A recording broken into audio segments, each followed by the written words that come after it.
Hey guys, welcome back to another episode. I mentioned I was going to do the rocker panels, or try to do the rocker panels in this episode, but the place where I buy my metal, and even other places, they're all out of 18 gauge steel. I guess they had a big sale that I missed, so I have to wait till, I'm thinking probably next week, till they restock on that. So I can't do those this episode, but I will put the bodywork stuff on this car in a separate playlist, just to make it easier for you guys to find. But for right now, I'm just going to finish mounting up the seat. I did a little bit of work off camera again. I removed the rest of the sound deadening in the driver's seat, or majority of it. And I'm pretty much almost ready to weld up the mounts, and I'll show you what I'm doing there. In the engine bay, I finished putting on some clamps and stuff and clean up some wiring, and yeah, I'll just quickly go over what I did here with off camera. So this here I cleaned up. This was the MAF wiring. I had to skin the sheathing back and move the MAF to over here because it used to sit over here. I put clamps on everything, so all this is buttoned down, good to go. Also, the car was missing a horn, so I put a brand new horn on there. That works good. I'll give it a little beat for you guys later. What else did I do? I started it up again, and it runs way better. Like, idles on its own now, and almost doesn't skip a beat, so I probably just jinxed myself, but yeah, everything works there. The turbo, I might end up replacing it because it doesn't spin at idle, which is weird because it spins just fine like that. So I'm thinking when oil enters, because it is a journal bearing, I think. When oil enters that, I think it just expands too tight. It makes the tolerances too tight. And then when it drains back, it's fine. It just doesn't spin at idle. When you give it gas, it spins up fine, and it could just be too big of a turbo. I personally don't think it is, because it's a 2.4 liter. This is, I mean, it says it's good for a 3 liter, but I don't know. I think it should still at least spin it at idle. But anyway, it still spins, so that's the main thing, I guess. I might end up switching it, like I said, anyway. I think that was really all I did off camera. I'll show you where I'm at with the seat right now. I was just cleaning it up, kinda. So I was just cleaning up some of these welds, grinding them down, make them look a little prettier when some paint goes on them. And yeah, same thing here, just cleaning up a little bit. And you can see I got like a lot of this sound deadening off, and I'm pretty much ready to mount these. I threw some weld through primer on the back, so when they're gonna be like this somewhere. I gotta modify this one a little bit, but so when I weld through it, there's at least some coating behind it to protect it.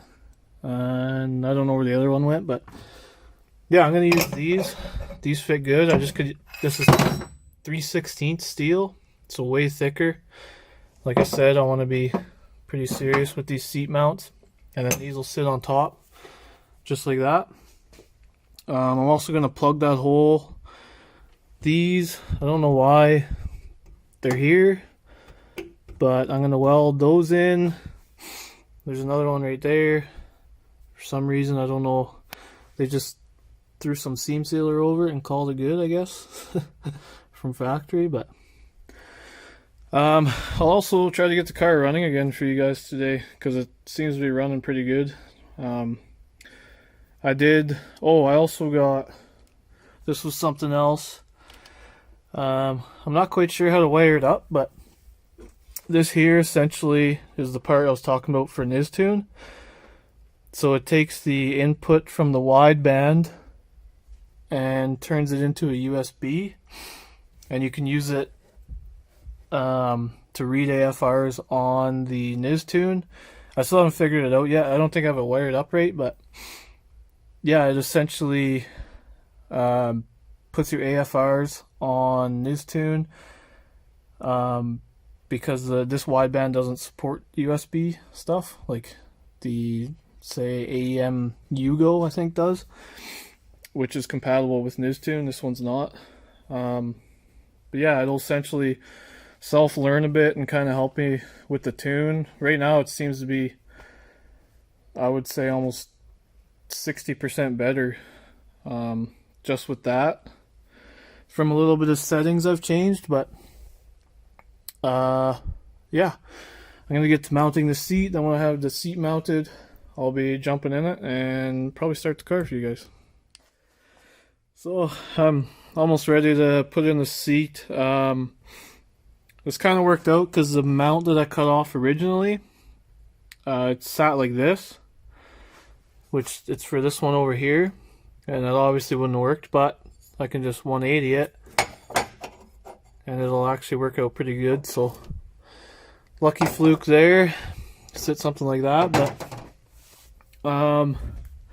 yeah, I just have some weld through primer here. I'm gonna go through, once this is all welded, I'm gonna take the seat out again, and I'm gonna go finish up the little bit of welding I've left on the floor pan. I've just been kind of procrastinating that, and then I'll throw over a self-etching primer coat, which also helps with rust prevention. And then I'm gonna bed line this, so truck bed liner the whole thing, all the way back to here.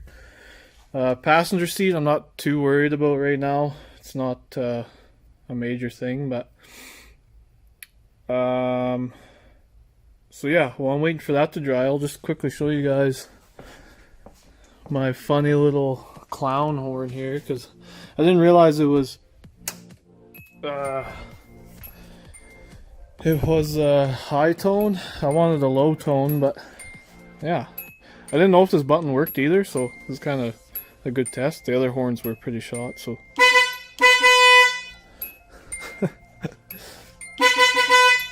just too funny. But yeah, there's that. I'm gonna try to get the seat in for you guys because it's almost time for me to leave.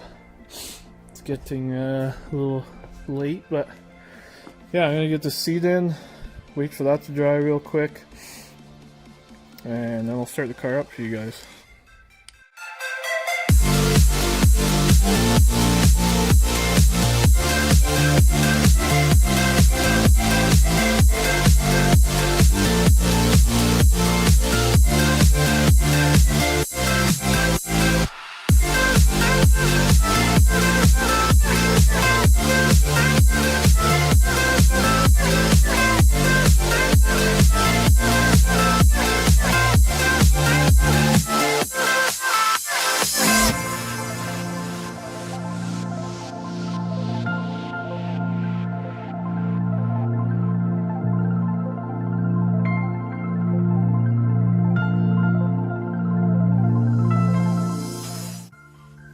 So yeah, these are pretty much done, ready to go. Looking back at it, I probably should have welded a nut on the bottom side of this to make it 120 times easier to put in, but can't really go back now, so but yeah, they're welded in pretty good, very solid. I was able to get some decent welds on them, unlike this thin stuff here, but so that's good. This mount here, this one needs to be bent a little bit, and then I still have to weld this one up here on. But yeah, I'm gonna, oh, and also I have to grind these off so there's like pokes out a little bit if it'll ever focus. There we go, you can see there's a little lip there. I'm gonna grind that flat, and then yeah. Really wish I welded a nut on there now, looking back at it. But that's what happens when you get too excited, I guess. So yeah, I'll get this mounted. Next time you see me, I should have it mounted, and yeah, I'll try to be starting the car. So the seat's kinda in. I definitely screwed up not putting the nut, welding the nut underneath this. so it's just I don't have to hold the nut and the bolt. So the seat has to come out again anyway because I have to paint everything and whatever. The nut that I'm using is like just barely bigger than the hole, so I'm gonna die grind the hole out a little bit, seat the nut in till it's flush, and then weld over it. So then it'll be like a lot stronger and definitely a lot easier than trying to put in the nut with like half an inch, not even 3/8 of room, which is hard with big fingers like this. But yeah, like I said, I'm going to try to get the car started for you guys. It should run a lot better than the previous other videos. At least when I had it running it was. So yeah, I'm going to get that situated. I'm going to clean up a little bit and I'll get back to you.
Because it was running on its own, like not as choppy as that. It was a perfect idle, but I didn't upload the tune that I had in it when it was running like that, like when it was running good. So I can't remember what settings I messed with. I think there was a little bit of injector latency I messed with, but having the math hooked up too really seems like it's helped it quite a bit. So.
Yeah, so it's a little off on idle. I can adjust that right now though.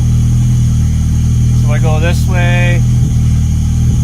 I'm just on the keyboard here adjusting the injector latency. I might be going the wrong way. I'm trying to do this one-handed, so.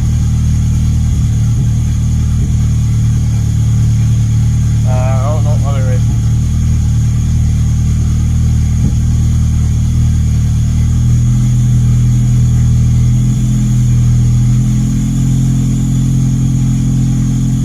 It's getting a little better. Timing is definitely off for sure, but you can see we got some decent oil pressure. Yeah, 14.7's right around where we want it. It's a little high idle right now. I don't know if I have to change the target RPM, but. And our coolant temp is, we're only at 60 degrees right now, so. And yeah, it's kind of got a mind of its own. I think it's something to do with the cold enrichment and stuff, but.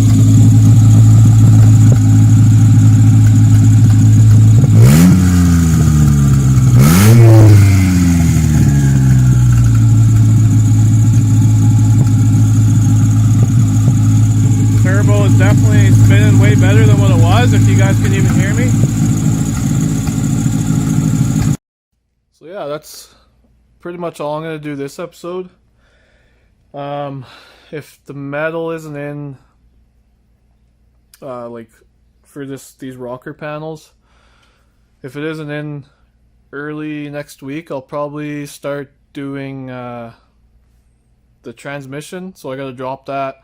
I want to pressure wash it too, because it has a little, I think the rear seal on it, the output shaft seal is bad, so I want to change that out too.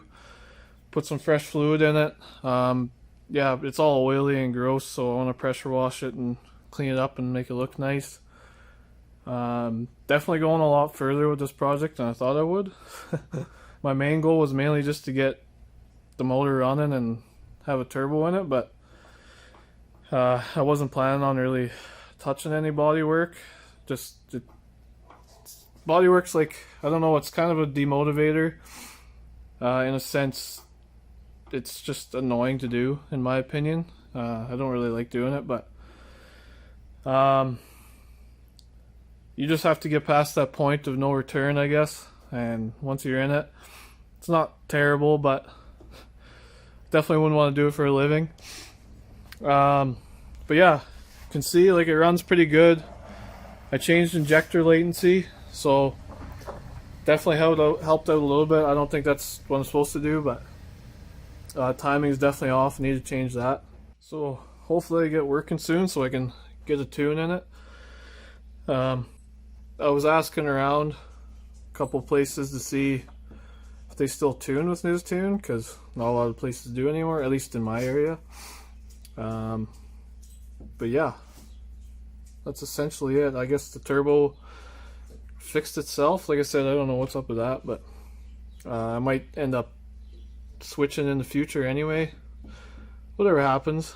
Kind of want to see what it does, but I also don't want a bunch of metal shavings in my intake or in my intercooler.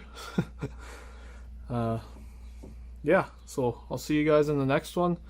Hopefully I'll be able to get to do the rockers. Yeah, I don't know why they ran out so fast, but